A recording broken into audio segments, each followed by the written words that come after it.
చూసినారు కదా మా అంకుల్ అసలు ఎంత హ్యాపీగా ఉన్నాడు. ఇంక ఈ రోజు అయితే నేను మా అమ్మ మా నాన్న బెస్ట్ ఫ్రెండ్ అయిన వాళ్ళ పాప పెళ్లికైతే వెళ్తున్నాం అనమాట. తోట కళ్యాణ మండపంలో ఇడిమడకల వారి వివాహ ఆహ్వానానికి అయితే వచ్చేసినాం అనమాట.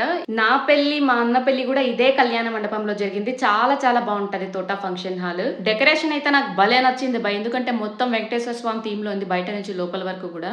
ఇంకా మన రాయలసీమలో పెళ్లి అంటే అది మామూలు సందడి కాదనమాట. పెళ్లి కొడుకుని పెళ్లి కూతురుని ఇట్లా గుర్రాల మీద ఫంక్షన్ హాల్ వరకు తీసుకొని వచ్చినారు. ఇంకా వీళ్ళే అనమాట పెళ్లి కొడుకు పెళ్లి కూతురు. ఈ వీడియో చూసిన ప్రతి ఒక్కరైతే వాళ్ళని బ్లెస్ చేయండి కదా. ఇంకా అందరూ పెట్టినట్టు అన్ని రకాల ఫుడ్ ఐటమ్స్ పెట్టి దాంతో పాటు మన రాయలసీమ స్పెషల్ అయిన సంగటి కూడా పెట్టినారు. కడుపు నిండుగా ఫుడ్ అయితే తినేసి ఇంకా డాన్స్ చేయడానికి అయితే వెళ్ళిపోయినాం అనమాట. నాకైతే మా అన్న పెళ్లి మొత్తం గుర్తొచ్చింది. ఎంత ఎంజాయ్ చేసినామో చిన్న పెద్ద తేడా లేకుండా. ఇంకా మన రాయలసీమలో అది ఎట్లాంటి ఫంక్షన్ అయినా ఫస్ట్ అందరికి గుర్తుకొచ్చేది అయితే తెల్ల చొక్కా. మన రాయలసీమ పెళ్లి మీకు నచ్చితే కమెంట్స్ లో చెప్పండి కదా. వీడియో నచ్చితే do follow for more videos కదా. బాయ్.